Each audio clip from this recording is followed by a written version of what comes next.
Good afternoon students, चलिए start करते हैं हम अपना केमिस्ट्री में। आपका सेकंड चैप्टर स्टार्ट हो चुका है, that is called atomic structure and we already have discussed about the Bohr's atomic model in last class.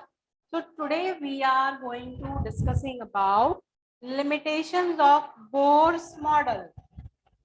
Write the heading limitations of the Bohr's atomic model. First you have to write it, then I will explain it. Okay, so write the first point is, right, it does not explain the spectra, it does not explain the spectra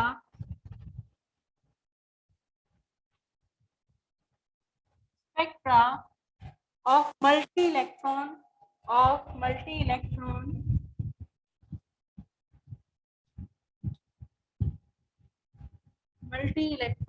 atoms. Okay, so what does it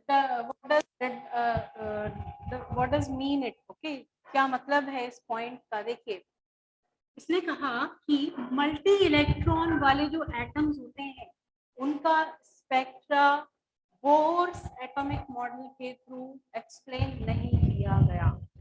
for example, like if I say about hydrogen, we know that कि hydrogen में एक ही electron होता है, it has only single electron.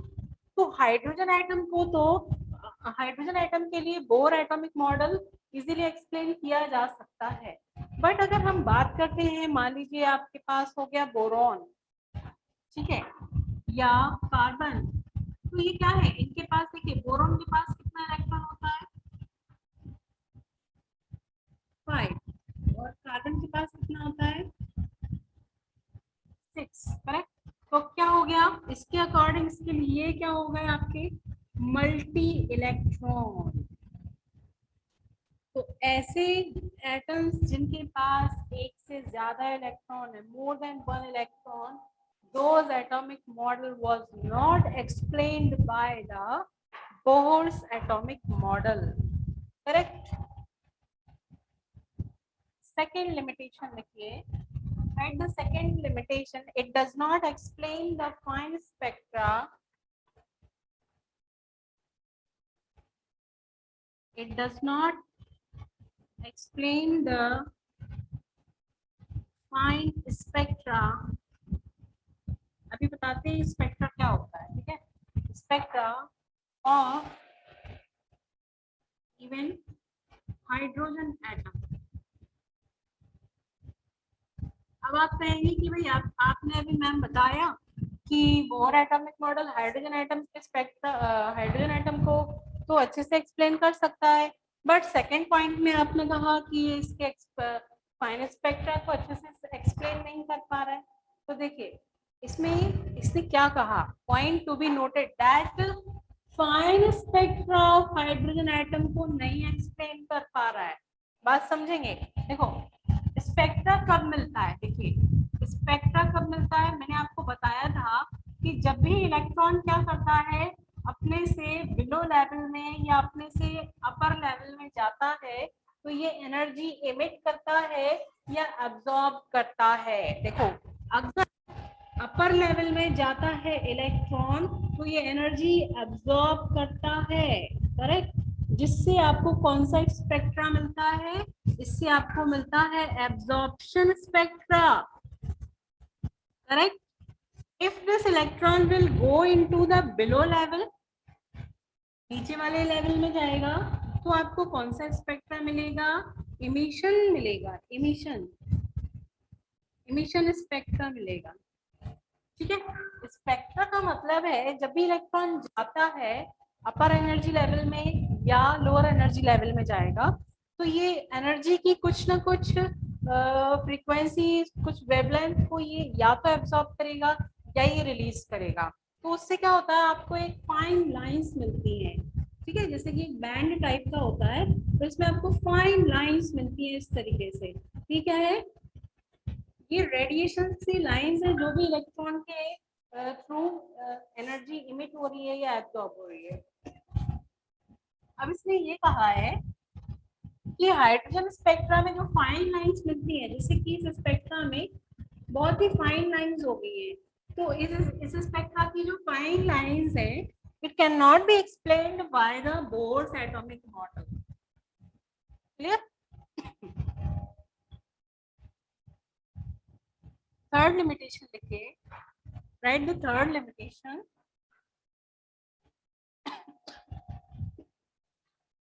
Sorry, it does not explain the splitting of a spectral line. It does not explain the, it does not explain the splitting of spectral lines under the influence of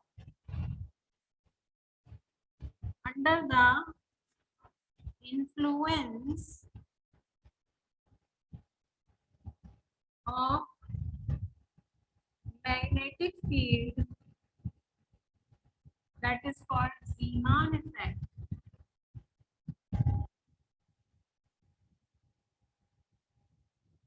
And electric field that is called Stark effect. Stark effect. Full stop. So the third point is it does not explain the splitting of spectral lines. देखिए, मैंने अभी आपको बताया कि जो भी spectra मिलता है उसमें फाइन लाइंस मिलती हैं, है ना, फाइन लाइंस मिल गई। ओके, अब वो ये कह रहे हैं कि ये इन क्या हो जाए, स्प्लिट हो जाए। स्प्लिट होने का मतलब है कि अभी ये क्या है, मान लीजिए ये आपकी एक लाइन है,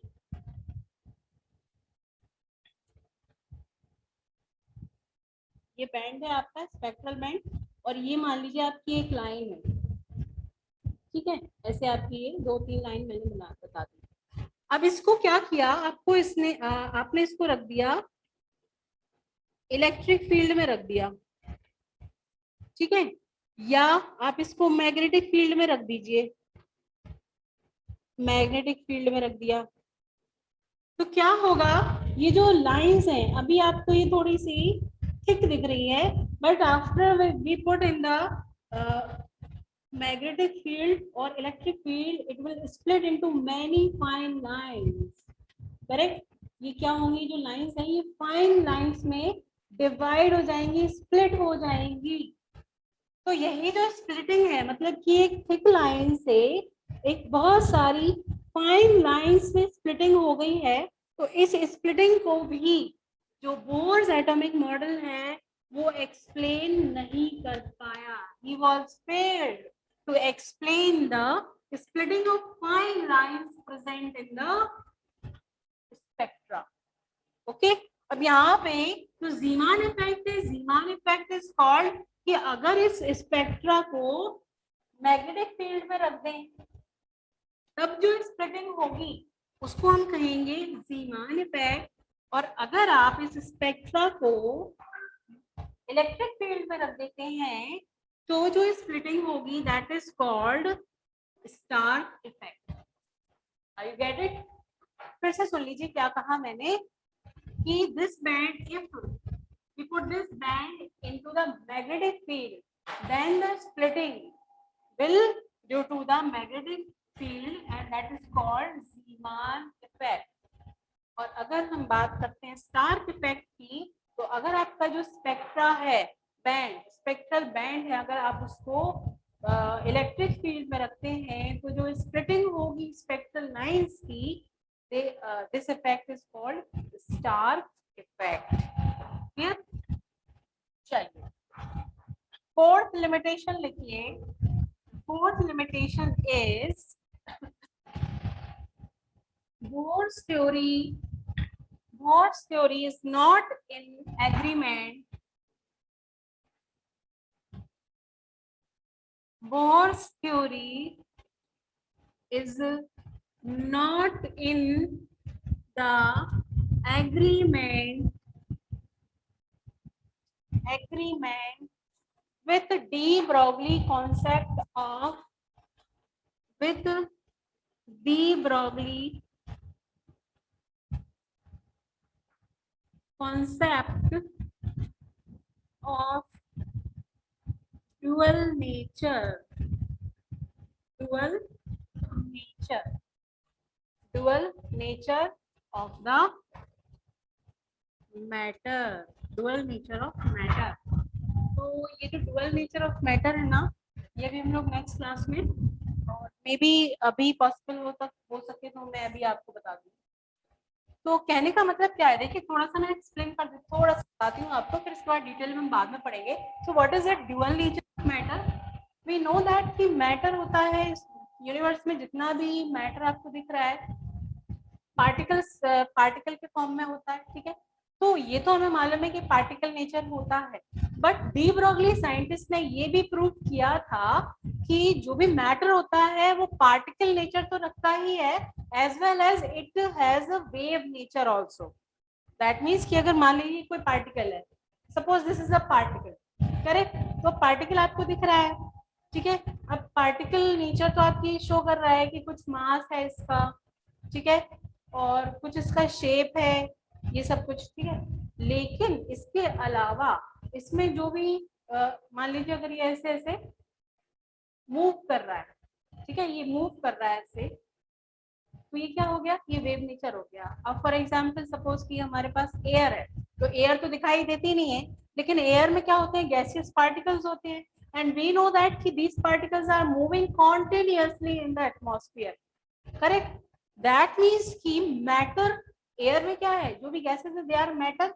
तो मैटर पार्टिकल नेचर तो रखता है, as well as it has the wave nature also. तो यही आपका क्या है, dual nature of matter. But de Broglie ने इक्वेशंस के थ्रू इसको डिराइव करके प्रूफ किया था कि जो मैटर होता है it has dual nature, particle as plus wave nature. Okay, तो लेकिन जो बोर्स थ्योरी है, ये बोर्स थ्योरी डी ब्रोगली के ये जो प्रूफ था ड्यूअल नेचर वाला, इसके लिए वो एग्री नहीं था. ठीक है, चलिए फिफ्थ पॉइंट लिखिए. राइट, द फिफ्थ पॉइंट और fifth limitation is it does not explain the three dimensional, it does not explain the three-dimensional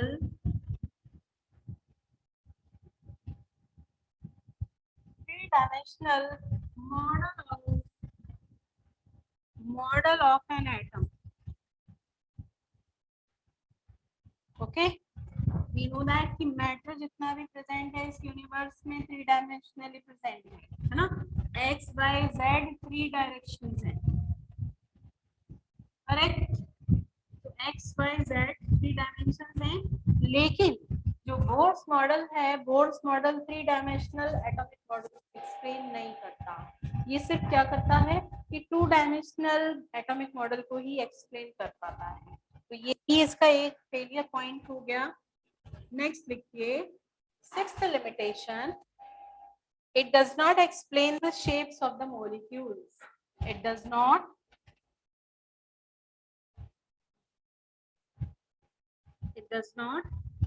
explain the shapes of molecules. Molecules भी different shapes होती हैं. ओके, टेट्राहेड्रल है या आपका pentagonal है या trigonal bipyramidal है. Okay, so there are many kinds of geometries and shapes of the molecules, but Bohr's atomic model doesn't explain about the shapes and geometries of the molecules. Okay, so these are the limitations of the Bohr's atomic model. Now we are discussing about the dual nature of the matter. ठीक है, मैंने अभी आपको कहा था कि अभी हम इसको समझेंगे, डुअल नेचर को समझेंगे। चलिए, so write the heading,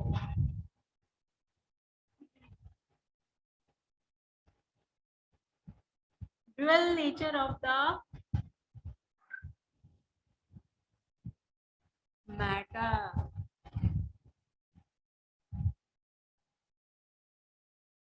Dual nature of the matter, and you can write it light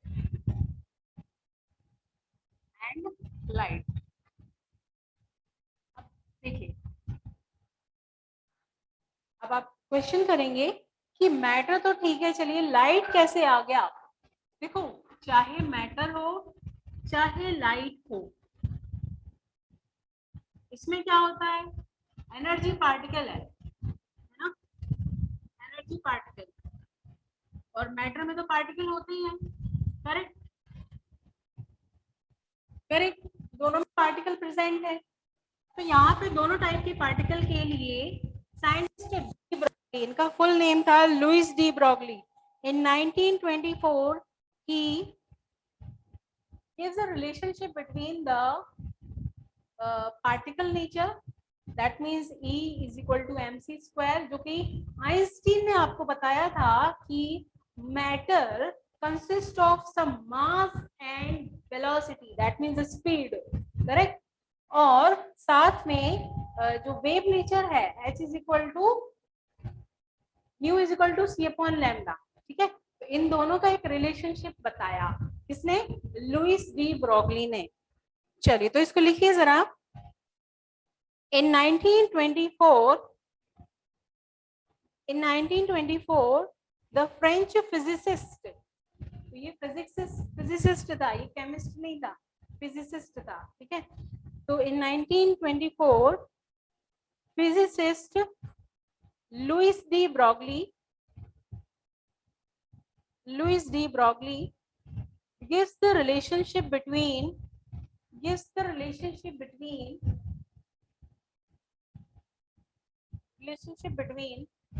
particle and wave nature of matter and light। चलिए, तो इसको हम डिराइव करते हैं, इसका डेरिवेशन है। तो अकॉर्डिंग टू डी ब्रॉगली,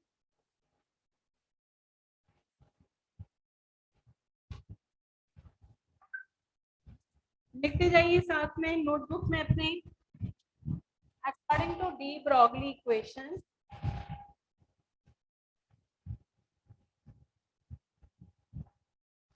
अब देखिए फटाफट, E is equal to H nu होता है, E is equal to H nu होता है, वेयर एच क्या होता है, प्लांक्स कांस्टेंट,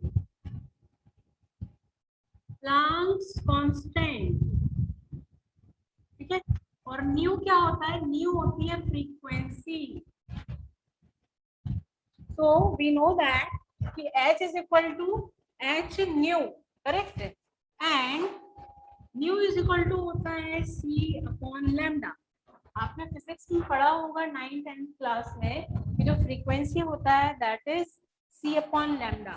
c क्या है, c है speed of light, okay, side में लिखते जाइए, where c is equal to speed of light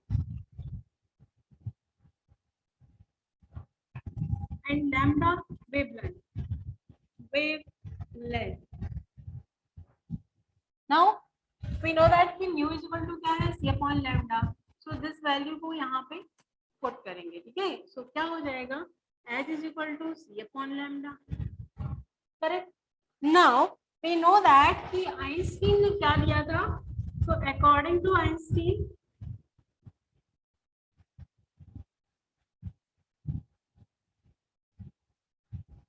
what E is equal to mc square, ये आइंस्टीन ने दिया था, है ना। क्या बताया था इसके थ्रू आइंस्टीन ने बताया था कि जो मैटर होता है या पार्टिकल होता है उसमें कुछ मास होता है और उसकी कुछ स्पीड होती है। तो यहाँ जो E लिखा है इसकी जगह पे हम इसको पुट कर देंगे, mc square is equal to hc upon lambda. Now this c square will cut from this c. What will happen? mc is equal to h upon lambda. Okay. Now lambda यहाँ पर आ जाएगा, lambda is equal to h upon mc. ये आ गई आपकी equation. अब आप कहेंगे कि यहाँ पर c है, that means speed of light. तो ये तो अभी सिर्फ लाइट के लिए प्रूव हुआ है, मैटर के लिए तो है ही नहीं. हाँ, तो इसमें क्या करेंगे, अब यहाँ लिखेंगे v. अब c को हमने किससे रिप्लेस किया है? v से रिप्लेस किया है. और v क्या है? स्पीड ऑफ और वेलोसिटी. ठीक है, speed of particle. So what will happen? Our equation will become lambda is equal to h upon mv. And we know that in physics we have already studied that mv is what? Momentum. Correct? So what will happen? Lambda is equal to h upon rho. That is momentum. Okay. So this is the de Broglie equation. Correct? So write the last line of de Broglie equation is, देखिए, thus momentum of the moving electron, momentum, rho क्या है? momentum है. Okay, thus the momentum of the moving electron, electron क्यों कहा? कोई भी matter हो, gas हो, एनर्जी हो, सब में इलेक्ट्रॉन प्रेजेंट होता है ना, इसलिए इसको इलेक्ट्रॉन के लिए कंसीडर किया है. करेक्ट. लिखिए, momentum of the moving electron is inversely proportional to its wavelength. Lambda क्या है? Wavelength. Its wavelength. Full stop. Okay, तो आज हमने दो टॉपिक पढ़ लिए हैं. ओके, क्या क्या? limitations of Bohr's atomic model and dual nature of matter. In next class we will discuss further next topic. Okay, तो आज का आपका वर्क ये हो गया है कि आपको जो भी limitations लिखवाए हैं मैंने और Bohr's atomic model and dual nature, इसकी प्रैक्टिस कीजिए, रिवाइज कीजिए. ओके, चलिए.